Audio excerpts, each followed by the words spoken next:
జై శ్రీరామ్. అందరికీ నమస్కారం. వెల్కమ్ టు న్యూస్ అఖండ. నేను మీ కస్తూరి శ్రీధర్. మిత్రులారా, ఐక్యరాజ్య సమితి ప్రపంచవ్యాప్తంగా మానవ హక్కుల పరిరక్షణ కోసం నిరంతరం కూడా కృషి చేస్తూ ఉంటుంది. సరే, ఎంత మాత్రం కృషి చేస్తుంది అనేది నాకు మీకు మనందరికి కూడా చాలా బాగా తెలుసు. ఈ ప్రక్రియలో అత్యంత కీలకమైన పాత్ర పోషించే వాళ్ళే స్పెషల్ రాపోర్టర్లు. ఇక్కడ రాపోర్టర్లు అంటే వీళ్ళను మనం రిపోర్టర్లు అని చెప్పి చెప్పుకోవచ్చు. సరే, మానవ హక్కుల ఉల్లంఘనలపైన వివిధ దేశాలపైన నిఘా పెట్టడానికి అలాగే నివేదికలు ఇవ్వడానికి ఐక్యరాజ్య సమితి మానవ హక్కుల మండలి వీళ్ళనైతే నియమిస్తుంది. నిజానికి ఈ స్పెషల్ రాపోర్టర్లు అంటే ఐక్యరాజ్య సమితి తరపున పనిచేసేటటువంటి స్వతంత్ర మానవ హక్కుల నిపుణులు. వీళ్ళు ఐక్యరాజ్య సమితిలో శాశ్వత ఉద్యోగులు అయితే కాదు. వీళ్ళు ఏ ప్రభుత్వానికి గాని లేదా ఏ సంస్థకు గాని లొంగి అయితే పనిచేయరు, పని చేయకూడదు. ప్రపంచ వ్యాప్తంగా మానవ హక్కుల పరిస్థితి ఏ విధంగా ఉందో ఎలాంటి పక్షపాతం లేకుండా చూసి నిజమైనటువంటి రిపోర్ట్ ఇవ్వడానికి వీళ్ళని ఎంపిక అయితే చేస్తారు. వీళ్ళు తమ సేవలకు గాను ఐక్యరాజ్య సమితి నుంచి ఎటువంటి జీతం కూడా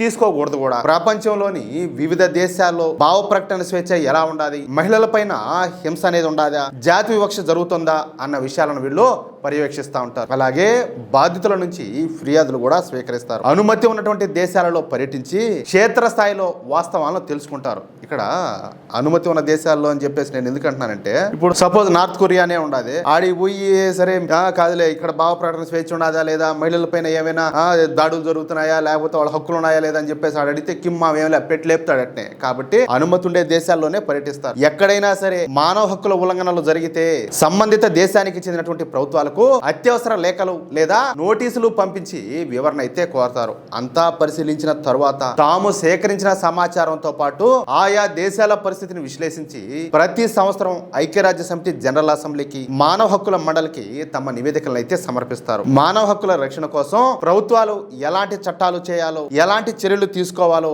అంతర్జాతీయ ప్రమాణాల ప్రకారం సూచనలు కూడా ఇస్తారు. ఈ స్పెషల్ రాపోర్టర్లకు నేరుగా శిక్షలు వేసేటటువంటి అధికారం గాని లేదా సైనిక చర్యలు తీసుకునేటటువంటి శక్తి గాని ఉండదు. కానీ వాళ్ళు ఇచ్చేటటువంటి నివేదికలు అంతర్జాతీయ సమాజంలో ఒక దేశం యొక్క ప్రతిష్టను అయితే శాసిస్తాయి. ప్రపంచ దేశాలు మానవ హక్కులను గౌరవించే విధంగా నైతిక ఒత్తిడి తీసుకురావడంలోను అలాగే బాధితుల గొంతును అంతర్జాతీయ వేదికలపైన వినిపించడంలో ఈ స్పెషల్ రాపోర్టర్ల వ్యవస్థ కీలక పాత్ర అయితే పోషిస్తుంది. ఇక యుఎన్ వాచ్ అనేటటువంటి సంస్థ విషయానికి వద్దాం. ఐక్యరాజ్య సమితి ప్రపంచ శాంతి మానవ హక్కుల కోసం పనిచేసేటటువంటి అతిపెద్ద అంతర్జాతీయ సంస్థనే ఈ యుఎన్ వాచ్ సంస్థ. స్విట్జర్లాండ్ లోని జెనీవా ప్రధాన కేంద్రంగా పనిచేసేటటువంటి ఈ స్వచ్ఛంద సంస్థ ఐక్యరాజ్య సమితి యొక్క పనితీరును నిరంతరం కూడా పర్యవేక్షిస్తూ ఉంటది. అంటే ఇప్పుడు వాళ్ళు సపోజ్ చెప్తున్నా ఐక్యరాజ్య సమితికి సెక్రటరీ జనరల్ అని చెప్పేసి ఉంటారు.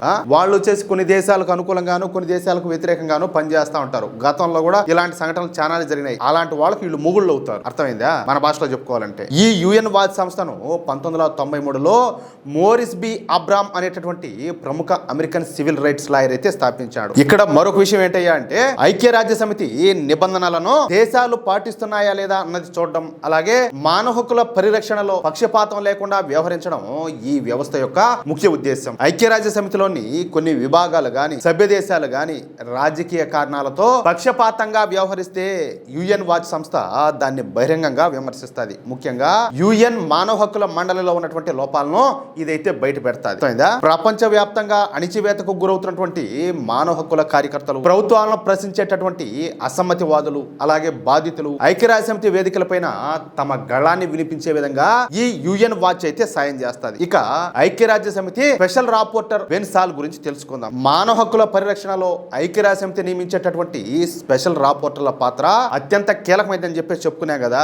ఈ విభాగంలో ఉగ్రవాద నిరోధక అలాగే మానవ హక్కుల పరిరక్షణ పైన ప్రత్యేక బాధ్యతలు నిర్వహిస్తున్నటువంటి ప్రముఖుడే బెన్ సాల్. అంటే ఈ బెన్ సాల్ అనేవాడు ఐక్యరాజ్య సమితికి చెందినటువంటి స్పెషల్ రాపోర్టర్ అన్నమాట. ఇతను ఆస్ట్రేలియాకు చెందినటువంటి వ్యక్తి. ఇతనికి అంతర్జాతీయ చట్టాలపైన మంచి పట్టు అయితే ఉండాలి. సిడ్నీ యూనివర్సిటీలో ఇతను చాలా ఏళ్ల పాటు ప్రొఫెసర్ గా కూడా పనిచేశాడు. అలాగే ఆక్స్ఫర్డ్ యూనివర్సిటీలో అంతర్జాతీయ చట్టాలపైన డాక్టరేట్ కూడా చేసినాడు. ఉగ్రవాదం, మానవ హక్కులు అలాగే యుద్ధాల టైంలో పాటించాల్సినటువంటి చట్టాలు, అంతర్జాతీయ నేరాలపైన ఈ బెన్సాలు చాలా పుస్తకాలు అలాగే రీసెర్చ్ పేపర్లు రాశాడు. అవి ప్రపంచవ్యాప్తంగా మంచి పేరు అయితే తెచ్చుకున్నాయి. బయటపడినంత వరకు అందరూ కూడా దొరలేనట్టుగా ఈయనకు కూడా ప్రపంచవ్యాప్తంగా మంచి పేరు ప్రఖ్యాతులు అయితే ఉన్నాయి. ఈ విధంగా ఈయన గారికి ఉన్నటువంటి అనుభవం చూసి 2023 నవంబర్లో ఐక్యరాజ్య సమితి మానవ హక్కుల మండలి ఈ బెన్సాల్కు ఒక పెద్ద బాధ్యత అయితే ఇచ్చింది. ఉగ్రవాదాన్ని ఎదుర్కొనేటటువంటి సమయంలో మానవ హక్కులు, ప్రజల స్వేచ్ఛలు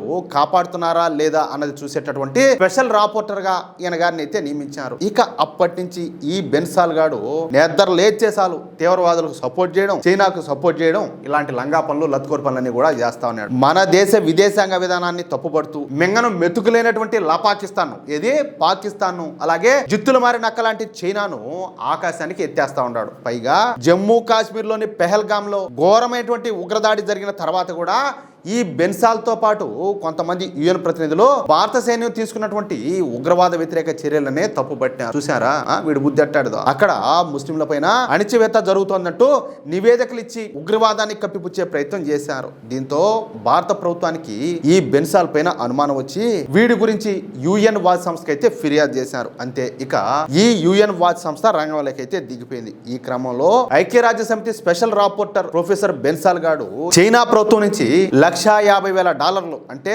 సుమారుగా మన దేశ కరెన్సీలో $1,20,00,000 నిధులు అందుకున్నట్టు యుఎన్ వాచ్ సంస్థ తన రిపోర్ట్ లో సంచలన విషయాలు అయితే బయటపెట్టింది. ఉగ్రవాదం అలాగే మానవ హక్కుల విషయంలో తాను స్వతంత్ర నిపుణుడిని అని చెప్పుకునేటటువంటి ఈ బెన్సాల్ గాడు చైనా నిధులతో అంతర్జాతీయ వేదికలపైన భారత్, అమెరికా అలాగే ఇజ్రాయెల్లకు వ్యతిరేకంగా పక్షపాతంగా వ్యవహరిస్తున్నాడని చెప్పేసి ఈ యుఎన్ వాచ్ సంస్థ ఆధారాలతో సహా బయటపెట్టింది.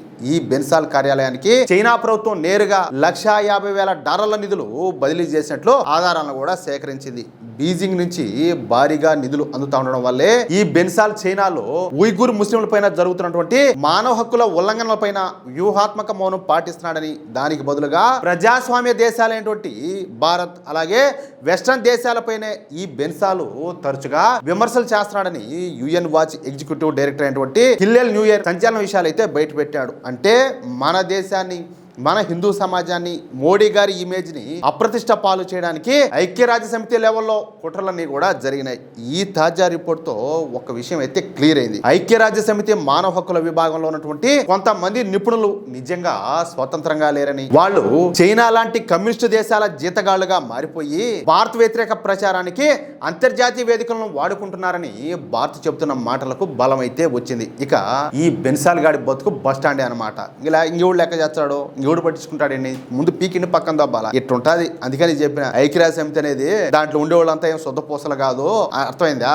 ఆడ కూడా లోపాలు చాలా ఉన్నాయని చెప్పేసి ఇప్పుడు అర్థమైలా. ఇది కథ అయితే. మిత్రులారా, ఈ న్యూస్ గనక మీకు నచ్చినట్లయితే వెంటనే ఈ వీడియోని లైక్ చేసి మీ మిత్రులకు అలాగే మీరు ఉన్నటువంటి వాట్సాప్ గ్రూపులను తప్పనిసరిగా షేర్ చేయండి. అలాగే ఈ వీడియో పైన ఖచ్చితంగా మీ యొక్క అమూల్యమైనటువంటి అభిప్రాయాలను కామెంట్ రూపంలో తెలియజేయండి. అలాగే ఇంతవరకు మీరు గనక మన ఛానల్ ను సబ్స్క్రైబ్ చేసుకున్నట్లయితే ప్రతి ఒక్కరు కూడా మన ఛానల్ ను సబ్స్క్రైబ్ చేసుకోండి. ఒకవేళ మీరు ఇప్పటికే మన ఛానల్ సబ్స్క్రైబ్ చేసుకుని కనుక ఉండుంటే ఏమే, మీకు తెలిసిన వాళ్ళు మన వాళ్ళు ఉంటారు కదా, జాతీయవాదులు, మన హిందూ బంధువులంతా కూడా, వాళ్ళ చేత కూడా మన ఛానల్ సబ్స్క్రైబ్ చేయించండి. ప్లీజ్ సపోర్ట్ చేయండి. జై శ్రీరామ్, జై హింద్, భారత్ మాతాకి జై.